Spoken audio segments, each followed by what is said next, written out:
Bueno, yo voy a decir un par de cosas, ¿vale? Respecto a lo que tú dices también. O sea, ahora, si quieres, establecemos también una periodización así entre arte clásico, moderno y contemporáneo, que a lo mejor es Mm. lo que podíamos hacer.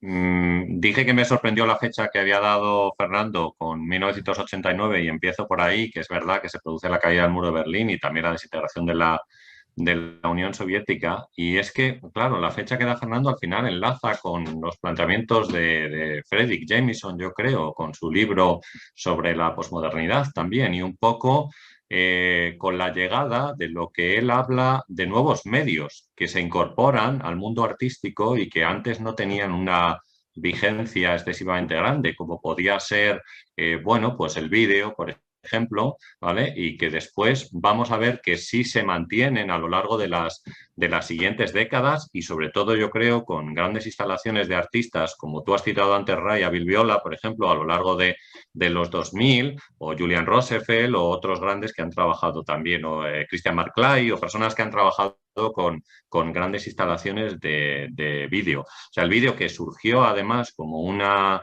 disciplina que en principio pues no era accesible a todo el mundo porque no todo el mundo podía tener una cámara, donde además se documentaban cosas que no salían en los medios de comunicación y que quizás podían ser interesantes para la gente con esos primeros trabajos de Nan Junpei y demás. Y quizás ahí, pues es posible. A mí me ha hecho reflexionar lo que ha dicho Fernando acerca del año 89, con estos nuevos medios de expresión que incluyen la fotografía. Quizá también, o sea, no solo el vídeo. Pensemos en el uso que nosotros hacemos de la fotografía actualmente, ¿vale? Y cómo a partir de ese momento también o a partir de esas fechas la fotografía pasa a ser pues un elemento de exposición común en los museos de arte contemporáneo a la misma altura que cualquier otra disciplina también. Entonces, eso está bien. Y luego, claro, lo que dice Fernando es cierto, la llegada esta de Margaret Thatcher en Inglaterra, en el Reino Unido, y la llegada de Reagan en Estados Unidos y esta tendencia, si queremos, neoliberal o lo que, pues, o lo que el fin de la historia, como lo llamaba Fukuyama, yo creo que también hace que la circulación de la obra de arte sea muy distinta a lo que había anteriormente, es decir, que la serialización, la reproductibilidad,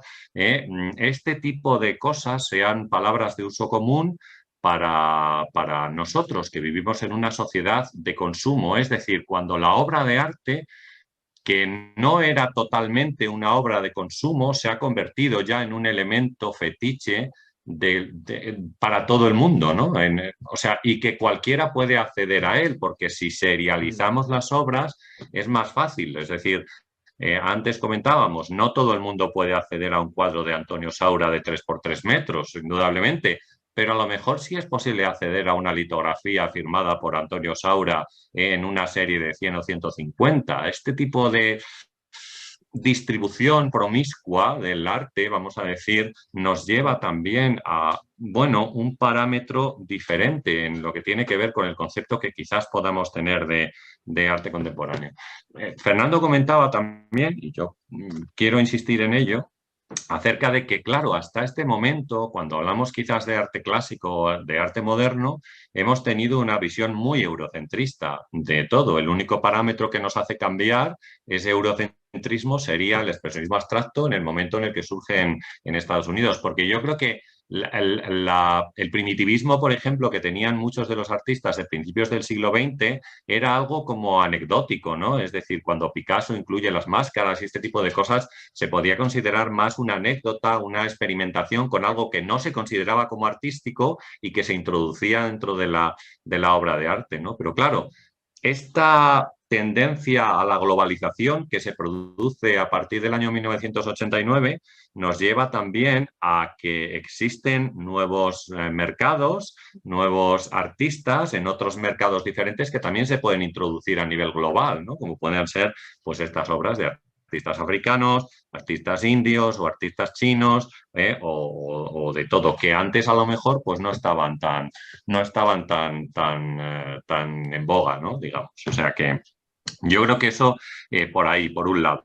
Y por otro lado, sí, yo creo que habría que establecer a lo mejor una diferencia entre los parámetros que tú acabas de decir, Ray. Es decir, ¿hasta cuándo tenemos el arte clásico? ¿Desde cuándo empieza la modernidad?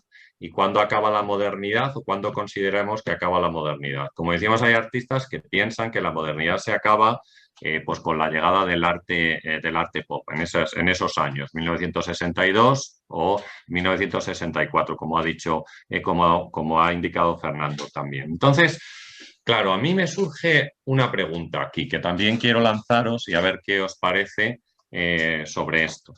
Que hubiera, que hubiera un cambio de paradigma, como dice Natalie Heijich en su libro El paradigma del arte contemporáneo, y que ese cambio de paradigma se produce en los materiales o en la forma de pensar la obra de arte que se lleva o que se lleva a cabo a partir de los años 60. Y me refiero a lo siguiente, es decir, si consideramos que existe un arte clásico, el arte moderno lo que hace es utilizar los mismos materiales que el arte clásico, lo único que hace es experimentar con algunas cosas que hasta ese momento no se habían llevado a cabo. Me refiero a, oye, vamos a experimentar, como hace Picasso, con las diferentes perspectivas que podría tener el punto de vista del espectador, vamos a experimentar con el color, vamos a experimentar con la pureza de la pintura, como puede hacer Mondrian, vamos a experimentar con el mundo de los sueños o bien con el tema del expresionismo abstracto. Pero los materiales sobre el soporte,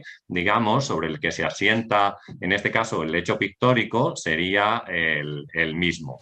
En escultura, pues bueno, también se experimenta y quizás se introducen nuevos materiales, ¿vale? Pero más o menos los planteamientos vanguardistas siguen una línea o tratan de seguir una línea. Pero claro, si llegamos a los años 60, la obra de arte se piensa de una manera distinta. Es decir, cuando Warhol presenta las cajas de brillo, ¿vale? Las cajas de brillo que no eran, o sea, que las hizo él, ¿no? Que eran un poquito más grandes, me parece que las originales, ahí existe una nueva manera de pensar la obra de arte, que ya lo había hecho Duchamp cuando hace los ready-made, pero que no fueron comprendidos en ese momento. Es decir, yo creo que las obras de Duchamp serían arte contemporáneo, que vuelve a retomarse en el año o a partir del año 1960, cuando los artistas van a pensar las obras de arte de una manera distinta. Y no me refiero solamente a los materiales que van a utilizar, sino a que la obra de arte pueda tener una base filosófica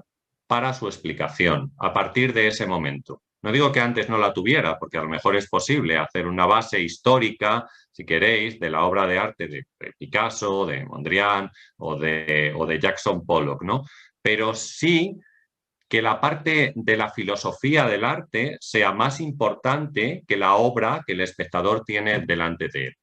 Es decir, que cuando tú contemples, por ejemplo, una abstracción de Mondrian, sí puedas apreciar quizás la pureza de esa obra de arte, la pureza del color, de la cual él hablaba, ¿no? Del grado cero de la pintura, todo este tipo de cosas. Pero que cuando estés ante una obra, llamémosla como queramos, si queréis, de tipo conceptual, la obra en sí no sea tan importante como el pensamiento que ha tenido el artista para crear esa obra. Y ahí quizás establecer el momento de ruptura. Por eso digo que Duchamp es un adelantado ahí a su tiempo y que Duchamp con su ready-made hace arte contemporáneo, pero que no se volverá a ver hasta los años 60.